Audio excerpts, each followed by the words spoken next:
Welcome back to the Blurred Lines of the Brainwash. Appreciate you guys being with me. Week 4. Hey, that journey is going. This month is pretty much over. 1 month down in 2021. It's pretty extraordinary.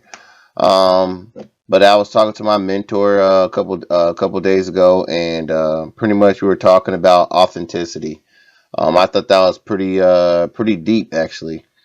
And to be honest with you, now when I think back on it, I believe that's the reason why I started working with doing these videos, doing the weekly journey. Because before I sat there and I was doing all these videos, because whenever you're doing these videos on social media, Facebook, doesn't matter. Facebook, they'll put you in Facebook jail for saying the wrong thing at all. It's just whatever their special letter is that week, 100%. You say something about that, it's over. They boom, poop, you're out. And so now if you got your whole business on, if you have your whole business on Facebook, you can't even do anything. And same thing with Instagram. Like you don't have any control of that. So the best thing to do is actually make sure you have a website or something that you can actually control because you ain't gonna block yourself. So that's my little nitbit. You gotta have authenticity. Like whatever you're doing, just make sure that you're feeling passionate about it, that you're actually enjoying it, that you're actually loving it. Because if you don't, then um, like who are you doing it for? Like it doesn't matter. Like yes, you have a goal, but you need to be authentic. You must show authenticity. You gotta be passionate about what you're doing. Like for me, one of my biggest reasons of actually becoming an entrepreneur and trying to do my own thing is because I got sick and tired of everybody telling me. Because when I was going through the ranks of my rite of passage, as far as going from a young man to a grown man, I started working. I was like 13, something like that. Like I started working really young. In a dad's club, dedicated service. What was it again? Uh, I can't remember, man. I think it was like decades ago. Boy, anybody know? Hey, remember, I didn't put it on a sticky note, but it was like dedicated service and something like that. I can't remember, but I'm not even gonna worry about it. I'll probably figure it out later. But all I'm saying is, I've been working for at a very early age, and I got tired of hearing like I went out and got all the people's like, oh, why'd you got all that education? Well, I got all this education because when I was younger, you know, it went from hey, you need to cut your hair because I had locks back before I joined the military. Um, but I had locks, and then everybody's like, "Well, you need to cut your hair." So then I cut my hair, and then I really feel like the people to blame for that will be like that whole era of Little John and them when they cut all their hair off, like Ludacris, Little John. Yeah, they messed it up for everybody. But anyway, all I'm saying is that certain people in certain jobs feel like you look more professional by not having your locks. And if you're working in certain industries, they will prefer you have a certain look. Now, I'm not going to get deep into all that, but all I'm saying is like when I was going through my ranks, going through life, um, I was told a lot of stuff a lot of stuff that's unorthodox, and a lot of stuff that is wrong. But that's the life I live. I learned from it. I lived through it. I grew through it, and I am who I am today. But yeah, so I kept making these changes, and then after a while, I made all these changes, and then I started working for certain companies, which I'm not going to give out names, but I started working for certain companies, and then it turned into, oh well, you're underqualified, you need experience. How am I going to get the experience if you don't give it to me?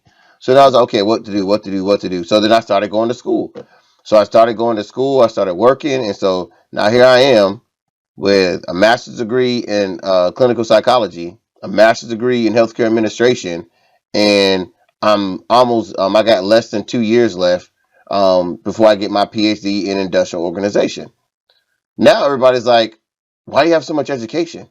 Because this is what I needed. I got so many certificates I could fill up walls, and I did all of this to try to be qualified for these jobs. And so now when I go in to try to talk to somebody about something, like the CEO only got a bachelor's degree. I was like, oh, you're a CEO and you're making $300,000 a year and you got a bachelor's degree. I'm like, man, I wish I knew that. I wish I could be a part of that. But I'm not. I'm just not that. I'm just not in that cup of tea. But I'm not going to stop that from my journey.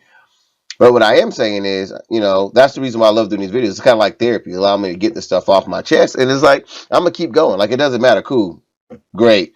And so, but my thing is, I should write a book on that, but I don't know.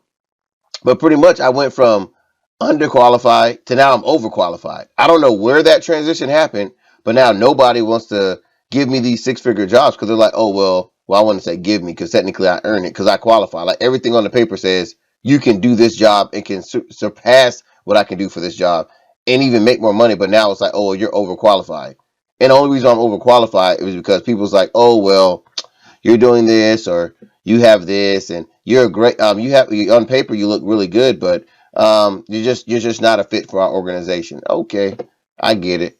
And so that's pretty much the reason why I started my own business, because I'm not gonna fire myself. It's like, and I don't even care. Like my thing is, I feel personally in the room, if you're the CEO, you should be the dumbest person in the room. If you want to be successful, you should be the dumbest individual in the room, because that's how you're going to get innovative. Like you want people, you're not going to survive without innovation. So yeah, so it's like, okay, cool, I got it, and that's why, and that's like, well, another thing. Oh, I'm not even going to go on that. I was going to start getting to the whole diversity, inclusion, and equity, but we'll say that for another time. Shoot, we got, what is it, 52 weeks? Well, we got a bunch of weeks to go, so I'm pretty sure we'll touch and dabble on it eventually. But I'm just like, yeah, like I'm a little frustrated today. I'm tired of people saying, "Oh, well, now you're overqualified." It's like, dude, let me get this job. It's like, and then COVID happened. Come on, let's be real. Now I'm doing the stuff remotely. So how can I not do this stuff remotely? But anyway, all I'm saying is keep the hope going, and just keep making sure whenever you're doing what you're doing, to be authentic, to make sure you're being you. If you got to do too much stuff to in order to fit in, then that's not where you need to be. Don't force it. Don't force it. If you're sitting there code switching and doing all this other stuff in order to fit in with an organization, then that means that one's probably not for you. And hey, I'm all about that strike rule. I treat everything like in Vegas. You know what I'm saying? Strike three, you are out. You know what I'm saying? I go ahead and boom, I try a job. No, I'm overqualified. Cool. Boom. I tried a job. Overqualified. Boom. Third time, hey, I'm out. I'm about to do my own business. And here we go. That's what I'm gonna do. I'm gonna be successful. So we'll see. So right now, I got a couple leads for United Readiness, guys. So I do feel a little bit better about that. I got a meeting. I got a meeting in a couple of days. To talk to an investor. So I'm actually kind of excited about that as well. But we'll see what happens. We'll see what happens, and that's where I'm at. So no, I'm not down. I'm not discouraged. I'm just, things is happening and everything happens for a reason. So I'm just growing from that. So if you have any advice or anything, please let me know. And I would love to get your feedback. Well, remember, make sure it's that feedback sandwich. No negativity. Not about that life. Well, if it's a feedback sandwich, I'm about that, smush it in. But that's all I got for today. Sorry I went on and ranted and raved, but like I said, he's kind of like my little therapy sessions and everything like that. But I appreciate it. Feel free to comment, like, and subscribe. All my stuff's down at the bottom. And you have a wonderful day. And I'm out.